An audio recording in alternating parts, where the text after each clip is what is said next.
India और south Africa के बीच में आज जो कलकत्ता में मैच हुआ है उसके बारे में बहुत सारी पूरी दुनिया ये कह रही थी कि अरे ये बड़े कांटे का मुकाबला होने वाला है और टॉप ऑफ द टेबल की टीम्स का क्लैश है और साउथ अफ्रीका बहुत अच्छी बैटिंग कर रही है, ये कर रही है, वो कर रही है, उनकी बॉलिंग भी बहुत अच्छी है। इसमें कोई डाउट नहीं है कि साउथ अफ्रीका ने जिन दो मैचेस में पहले बैटिंग बाद में की थी उन मैचेस के अलावा इन लोगों ने पूरे मैचेस वन साइडेड डोमिनेट किए और इनको पहले बैटिंग करना बहुत पसंद है और इन्होंने अच्छे अच्छे लंबे चौड़े स्कोर्स भी लगाए। लेकिन अगर आप लोगों को याद हो तो जब मैंने इस मैच का प्रीव्यू किया था अपने पिछले वीडियो में, तब भी मैंने आपसे कहा था कि इंडिया ये साउथ अफ्रीका को पास में फटकने भी नहीं देगी। और वो उसके पीछे रीजन ये था कि जिस तरह से इंडिया खेल रही है इस टाइम, मुझे नहीं लगता कि इंडिया को कोई भी टीम हरा सकती है। इंडियन टीम अगर कभी हारी बदकिस्मती से तो ये सिर्फ अपनी गलती से हारेगी। इसका मतलब ये है कि वो बात बिल्कुल सही है जो लोग ये कह रहे हैं कि इस इंडियन टीम को सिर्फ इंडियन टीम ही हरा सकती है।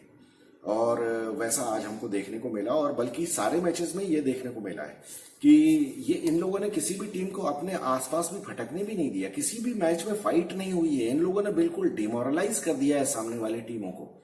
और अभी तो हालत ये हो गई है कि मैं ये कहूंगा कि इंडिया से कोई भी टीम जो मैच खेलती है और वो जो हार जाती है, अभी तक जितनी भी टीमों को धराशायी किया है इंडियन टीम ने, वो सारी टीमें शुरू की एक दो टीमों को छोड़ के वो शायद जब ये पहले दो मैचेस इन्होंने खेले थे तो वो टीमें शायद थोड़ी डिमोरलाइज हुई होंगी। लेकिन अब तो मुझे लगता है कि वो बाकी सारी टीमें ये राइट ऑफ कर चुकी होंगी कि ये इंडिया से तो मतलब हारना तय है। अब ये देखना है कि कितनी बेइज्जती कम करवाते हैं हम। तो वही हो रहा होगा। और पहले भी जो दो मैचेस में टीम हारी, ऑस्ट्रेलिया और पाकिस्तान, अब वो लोग भी इस चीज से अब ओवरकम हो गए होंगे कि अरे ये तो हमारे किस्मत में था ही, मतलब इंडिया को तो हमको धोना ही था, तो अब इसमें अब क्या रोना पीटना है। तो मुझे लगता है कि अब किसी भी टीम को इंडिया से हारने के बाद कोई गिला शिकवा होगा नहीं। इन्होंने प्रेम से सभी की धुलाई की है, सभी को बिल्कुल धोबे के गधे की तरह पीट पीट के बिल्कुल साइड में किया है इन्होंने। मतलब अभी तक तो पूरी दुनिया की ये सारी टीमों को, बाकी जो 9 टीमें हैं, इन सबको समझ में आ गया होगा कि इनसे पार पाना मुश्किल है। और हाँ, लेकिन वो बात जरूर है कि अभी जो भिखारी हमारे जो पड़ोसी हैं वो नई नई थ्योरी लेके आ रहे हैं कि अब इंडिया में, जैसे कि मैंने आपको बताया था ना कि पिछले मैच के बाद वो भिखारी हसन रजा पाकिस्तानी, वो कह रहा था कि इंडिया ने दूसरी बॉल्स यूज की हैं अपनी, बाकी टीमों को ये दूसरी बॉल्स देते हैं इसलिए इनकी बॉल ज्यादा स्विंग होती है। फिर उसके बाद आज का मैच जब चल ही रहा था तो उसमें मेरे मोबाइल में फीड में अचानक एक वो पाकिस्तानी यूट्यूब चैनल आ गया, वो जियो पता नहीं क्या नाम है उसका, और वहां पे 3 जोकर बैठ के बातें कर रहे हैं और उसमें बजाय इसके कि वो विराट कोहली की सेंचुरी की बात करें, वो बात ये कर रहे हैं कि वो विराट कोहली का जो वो डीआरएस में जो आउट नहीं दिया उसमें उसका एक्चुअली स्पाइक था और वो बैट से लगा था और इसमें आईसीसी भी मिला हुआ है। इंडियन टीम का सपोर्ट कर रहा है और अंपायर बिल्कुल इंस्ट्रक्शंस में है कि विराट कोहली को आउट नहीं देना है। मतलब खिसियाने की भी कोई लिमिट होती है। पाकिस्तानी सुअरों, मुझे तुम ये बता दो जरा, तुम कितनी नफरत में बिल्कुल मुब्तला हो, जैसे तुम कहते हो ना इंडिया के साथ बराबरी का छोड़ दो वो बिल्कुल। बल्कि अब तो क्या है, अभी तक तो मैं ये सोच रहा था कि ये बेकारी लोगों को सेमीफाइनल में, ये खैर इनकी औकात नहीं है पहुंचने की और ना इनको पहुंचना चाहिए, लेकिन अब मैं चाहता हूं कि ये सेमीफाइनल में पहुंच जाए। अभी न्यूजीलैंड श्रीलंका से हार जाए और ये इंग्लैंड को हरा दे और ये चौथे नंबर पे जरा क्वालिफाई तो करें। एक बार फिर इन कुत्तों की धुलाई करने का जो मौका मिलेगा ना, वो सुकून एक बार फिर मिलना चाहिए, पूरे इंडिया को मिलना चाहिए और हमको भी मिलना चाहिए। हम भी अब एक बार फिर दुचाई करना चाहते हैं इन हरामखोरों की। मतलब मोटी चमड़ी की भी कोई हद है तुम्हारी। कुछ भी नई नई कॉन्स्पिरेसी थ्योरी लेके चले आ रहे हो और ये बड़े बड़े पुराने टेस्ट प्लेयर्स बैठ के ये बातें करते हैं, नालायक लोग, कि इंडिया के बॉलर्स को विकेट ज्यादा मिल रहे हैं तो इनकी स्विंग ज्यादा हो रही है। अबे गधो, स्विंग तो ज्यादा हो रही है स्किल की वजह से। तुम्हारे बॉलर्स लेग स्टंप के बाहर वाइड फेंकते हैं, ऑफ स्टंप के बाहर वाइड फेंकते हैं और Indian bowlers wicket to wicket ball करते हैं। और इसमें कोई शक नहीं है कि स्किल इंडियन बॉलर्स की बहुत ज्यादा है, क्योंकि यहाँ ईमानदारी से बात करते हैं, दिन में 5-5 बार टाइम खराब नहीं करते हैं या मेहनत करते हैं, ठीक है ना। तो अब क्या बोले तुमको, तुम्हारी समझ में तो कुछ आएगा नहीं। तुम पैदाइशी हरामखोर हो और भीख मांगने की आदत है और तुम्हें भीख में मिली हुई चीजों को सेलिब्रेट करने की आदत है। तो अभी इसीलिए तुम न्यूजीलैंड के अगेंस्ट जो बारिश की वजह से जो तुम जीत गए और उसके बाद ये सोच रहे हो कि नहीं तुम बिल्कुल बहुत कॉम्पिटेंट टीम हो गए क्योंकि तुम्हारी टीम में फखर जमान आ गया है और उसने ऐसे रन बना दिए। इन गधों को ये नहीं मालूम है कि ये अभी भी 25 ओवर में इनको 200 रन बनाने बाकी थे। अगर ये पूरा मैच होता है इनके फरिश्ते नहीं बना सकते थे कभी। बाकी छोटा मैच जब होता है कोई भी लल्लू पंजू किसी को भी हरा सकता है। तो इस वजह से बेचारे न्यूजीलैंड वालों की मतलब बदकिस्मती ये देखिए आप, वो इतने शरीफ लोग हैं, हमेशा उनकी किस्मत उनके साथ नहीं देती है।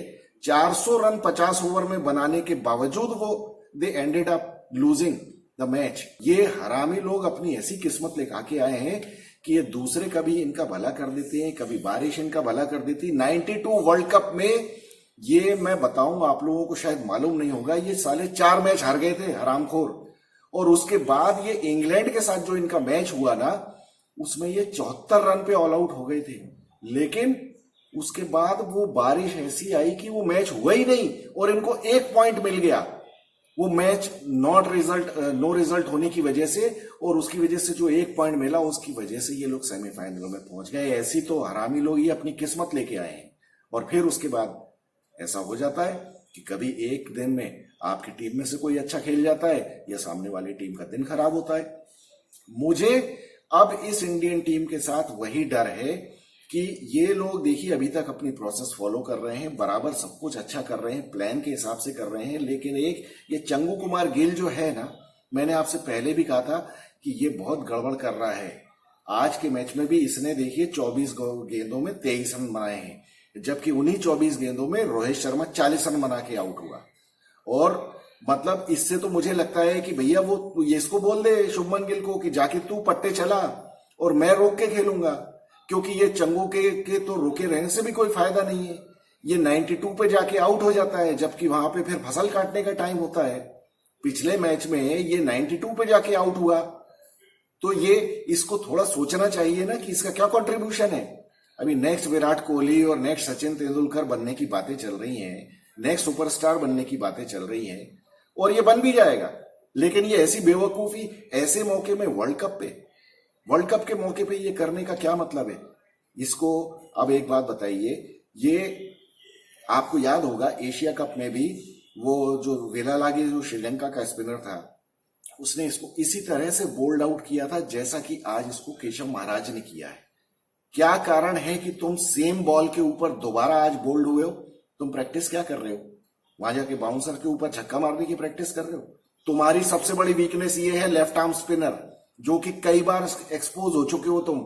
इसके पहले भी एक बार ये टेस्ट मैच में भी ऐसा शॉट मारते हुए आउट हुआ था बेवकूफ। ये आगे बढ़ के स्पिनर को मार रहा था और वहां पे स्टंप हो गया था। ये इसकी बहुत बड़ी वीकनेस है। इसको सबसे ज्यादा प्रैक्टिस यही करने की जरूरत है। इसको कोई समझाएगा?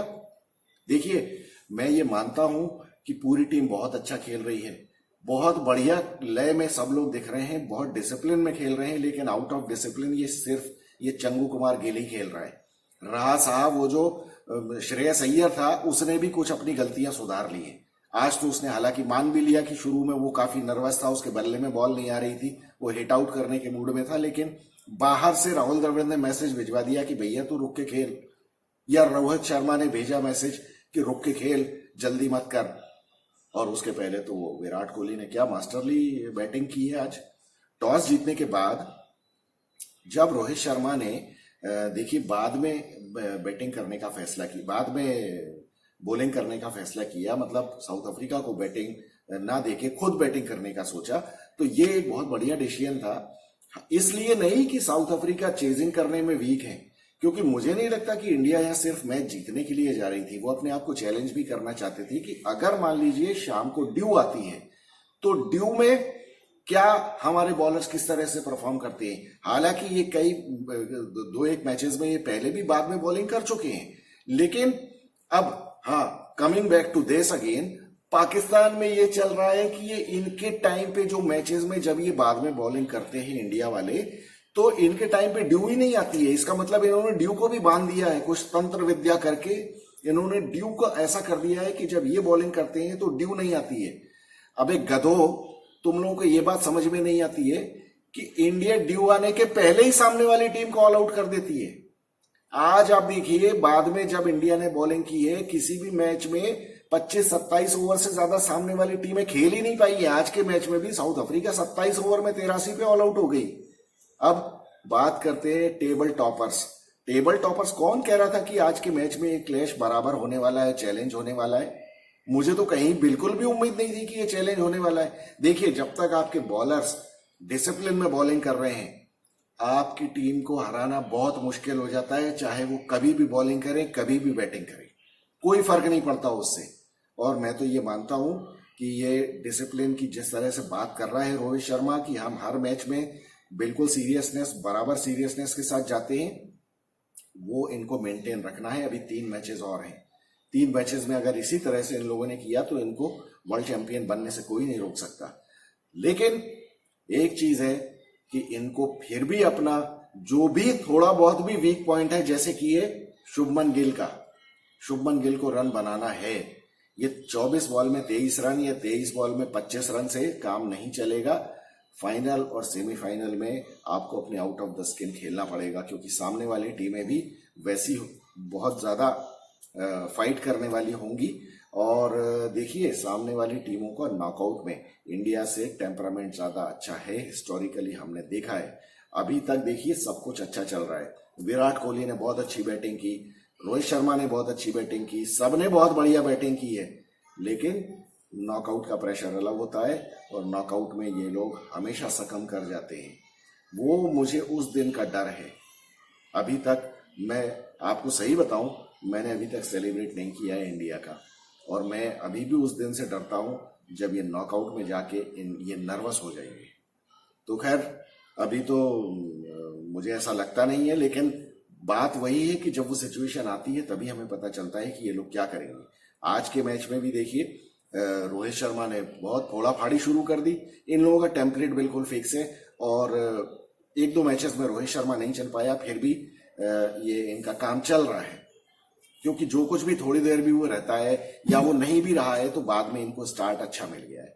तो जैसे श्रीलंका के अगेंस्ट वो जल्दी आउट हो गया पहले ओवर में, लेकिन वो बॉलिंग इतनी वीक थी कि ये लोग मतलब इन लोगों ने स्टार्ट अच्छा ले ही लिया था। इनकी आस्किंग मतलब स्कोरिंग रेट इतनी अच्छी रहती है कि बाद में बैटिंग करने के लिए विराट कोहली के पास सेट होने का बहुत टाइम रहता है, श्रेयस अय्यर के पास टाइम रहता है। आज के मैच में भी रोहित शर्मा 60 रन पे आउट हुआ 5वें ओवर में, 6ठे ओवर में। उसके बाद भी लेकिन 10वें ओवर में 90 रन स्कोर था इनका, जब ये दूसरा विकेट गिरा शुभमन गिल का। और उस टाइम तक विराट कोहली को सेट होने के लिए बहुत अच्छा मौका था, श्रेयस अय्यर को सेट होने के लिए बहुत अच्छा मौका था। हालांकि उस टाइम जब स्पिनर्स आ गए थे, जिसने शुभमन गिल को आउट किया महाराज ने, वहां जाके पता चला इनको कि विकेट कितना स्लो है। उसके पहले तो श्रेयस अय्यर ने भी जैसे बाद में अपने इंटरव्यू में कहा कि मुझे तो ऐसा लग रहा था कि ऐसी बिल्कुल ही फ्लैट विकेट है, जाके पीटो। लेकिन बाद में जब स्पिनर आए तो पता चला। हालांकि शम्सी ने बहुत खराब बॉलिंग की आज, और शम्सी को इन्होंने लिया क्यों होगा इंडिया के अगेंस्ट? शम्सी की कोई परफॉर्मेंस नहीं रही है। क्या उम्मीद थी इनको? वो कोटजे को खिला लेते, वो कुछ फास्ट बॉलिंग में कुछ 1-2 विकेट शायद इनको दे भी देता, लेकिन शम्सी ने तो बहुत ही गंदी बॉलिंग की। हालांकि विराट कोहली उसका बहुत ज्यादा फायदा नहीं उठा पाया, उसने लगातार लेग स्टंप के ऊपर बॉलिंग की, लगातार। अब शुरुआत में एक तो इनका जो ट्रम्प कार्ड था मार्को एंसन की तो बहुत धुलाई हो गई। मार्को एंसन की तो बॉल ही सेट नहीं हो रही थी, उसको तो ना लाइन मिल रही थी ना लेंथ मिल रही थी। उसने तो पहले ओवर में ही 8 वाइड फेंक दी, जिसमें एक वाइड का चौका भी दे दिया। तो उसके बाद तो वो बहुत बुरी तरह से नर्वस हो गया था। और फिर रोहित शर्मा तो जब पीटता है तो अच्छे खासे बॉलर्स की नींद उड़ जाती है। तो उसके बाद जब ये 92 रन पे विराट कोहली, जब शुभमन गिल आउट हुआ, विराट कोहली ने बहुत अच्छी बैटिंग की, बहुत ही बढ़िया बैटिंग की। और ये इन लोगों का प्लान बहुत ही सेट दिख रहा है कि रोहित शर्मा आके पिटाई करेगा, वो बॉलर्स को डिमोरलाइज कर देगा। उसके बाद जब विराट कोहली की बैटिंग आएगी तो ये पूरे 50 ओवर खेलने की कोशिश करेगा कि बस मुझे खेलते रहना है। और उसके बाद अभी देखिए, बहुत सारे हरामी पाकिस्तानी भिखारी वो सारे ये कह रहे हैं विराट कोहली कितनी सेल्फिश इनिंग्स खेल रहा है। देखिए, विराट कोहली का क्रिटिक मैं भी कोई कम नहीं हूं। जब वो गड़बड़ करता है तो मैं बहुत बराबर उसका क्रिटिसिज्म करता हूं, लेकिन इन मैचेस में मुझे अभी तक उसकी कोई गड़बड़ नजर नहीं आई है, सिवाय एक वो पहले मैच में जिसमें वो 0 पे आउट हो गया था। कि वो पहले मैच में एक जो ऑस्ट्रेलिया के अगेंस्ट उसने शॉट मारा था, उसके बाद एक मैच में उसने और गलत शॉट मार के ये आउट हो गया था कि तुमको जल्दी क्या है, ये जल्दी नहीं करनी चाहिए। ये क्या होता है, एक बार ये गलत शॉट मारने से कभी कभी ये आदत भी पड़ जाती है आपकी, तो आपको बहुत ज्यादा सीरियसली खेलना है। लेकिन आज विराट कोहली ने बहुत अच्छी बैटिंग की, हालांकि विकेट बहुत ज्यादा डिफिकल्ट था शुरू में बैटिंग करने के लिए। इवन रबाडा ने बहुत अच्छी बॉलिंग की थी, एक तो शॉट विराट कोहली का हवा में भी चला गया था क्योंकि बॉल काफी रुक के आया था। और उसके बाद स्पिनर्स बहुत अच्छी बॉलिंग कर रहे थे। विराट कोहली की भी वीकनेस है, लेफ्ट आर्म स्पिनर महाराज को उसने बहुत अच्छा खेला और मतलब एक बार तो वो एज होते होते बच गया, जिसके लिए कि बेकारी पाकिस्तानी बोल रहे हैं कि वो तो आउट था उस पे। और विराट कोहली ने बहुत ही गजब की बैटिंग की, बहुत ही बढ़िया बैटिंग की। और उसके साथ ये श्रेयस अय्यर ने भी अच्छी बैटिंग की, उसको भगवान ने सद्बुद्धि दी। रोहित ने मैसेज भेजा उसको कि भैया तू ढंग से खेल आराम से, और इन लोगों ने 229 रन तक ये स्कोर ले गए। उसके बाद तो खैर इंडिया की पोजीशन बहुत स्ट्रांग हो गई थी। फिर उसके बाद जब श्रेयस अय्यर आउट हुआ, फिर राहुल आया, राहुल के पास अब ऐसे विकेट के ऊपर आते साथ ही मारना बहुत मुश्किल था, तो राहुल ने जो कुछ भी किया वो ठीक ही किया, उससे ज्यादा उसकी उम्मीद नहीं थी। सूर्य कुमार यादव ने 14 बॉल में 24 रन बना दिए, वो भी ठीक ठाक ही था, मतलब बेस्ट कर सकता था जो वो किया, क्योंकि इस विकेट के ऊपर ज्यादा कुछ करने के लिए था नहीं। एकदम से आके मारना किसी भी बैट्समैन के लिए पॉसिबल नहीं था। हालांकि जडेजा ने अच्छे हाथ खोले और अच्छे रन बनाए। जडेजा ने बहुत दिनों बाद वो बैटिंग की जो कि वनडे में इससे एक्सपेक्टेड थी और ये इसने काफी सालों से नहीं की है, तो आज उस तरह की बैटिंग उसने की। और उसके बाद जब बॉलिंग शुरू हुई तो बॉलिंग में तो मतलब कोई कुछ भी कहे, मैं आपसे झूठ नहीं कहूंगा, मुझे तो बिल्कुल कोई उम्मीद नहीं थी साउथ अफ्रीका से कि कुछ कर पाएंगे। और ये काफी ज्यादा भरोसा मुझे मोहम्मद शामी को जब से इन्होंने टीम में लिया है ना, तब से हुआ है कि ये कुछ गड़बड़ ओपनिंग बॉलिंग में हो भी जाएगी ना तो शामी आके संभाल लेगा।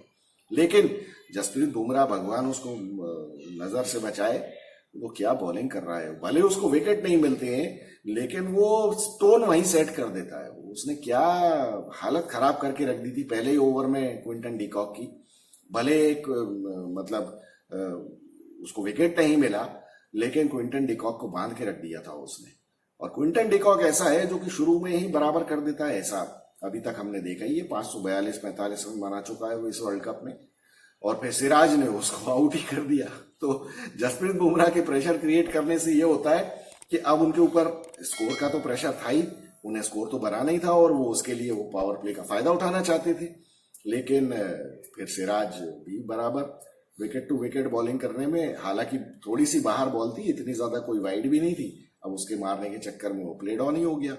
फिर उसके बाद तो वंडर डुसन से मुझे कोई उम्मीद नहीं थी। वंडर डुसन से देखिए स्पिनर्स खेले नहीं जाते हैं, लेकिन यहां तो हमारे सीमर्स हवा बने हुए हैं सारी टीमों के ऊपर।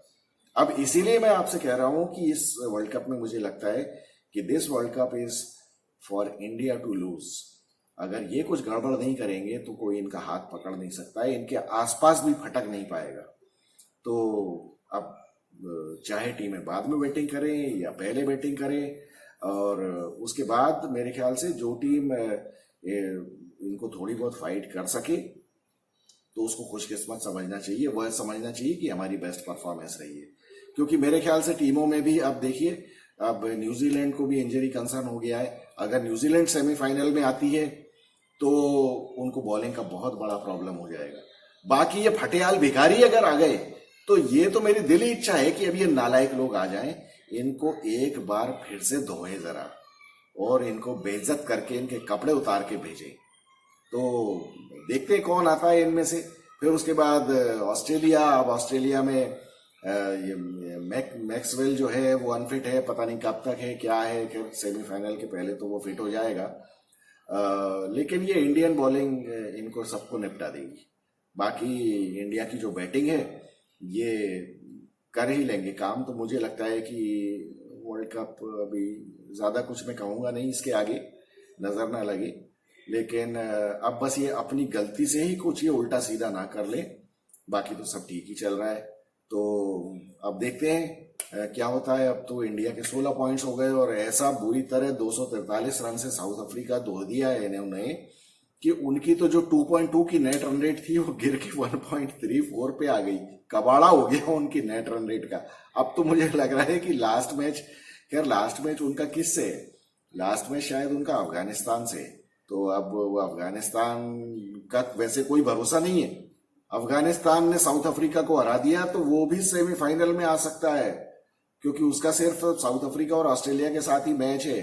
तो मैं तो चाहता हूं कि अफगानिस्तान आ जाए लेकिन ये थोड़ा सा फार फेस्ट रियलिटी होगी, तो इसलिए देखते हैं क्या होता है। लेकिन कुल मिला के बहुत मजा आया, बहुत ही मजेदार मैच हुआ। इंडिया टीम ने गजब का परफॉर्म किया, विराट कोहली ने जबरदस्त बैटिंग की, और नजर न लगे विराट कोहली को भी और हमारे बॉलर्स को भी, और भगवान किसी को भी चोटिल घायल ना करे तो हमको ये सब चेंज वेंज करना पड़े।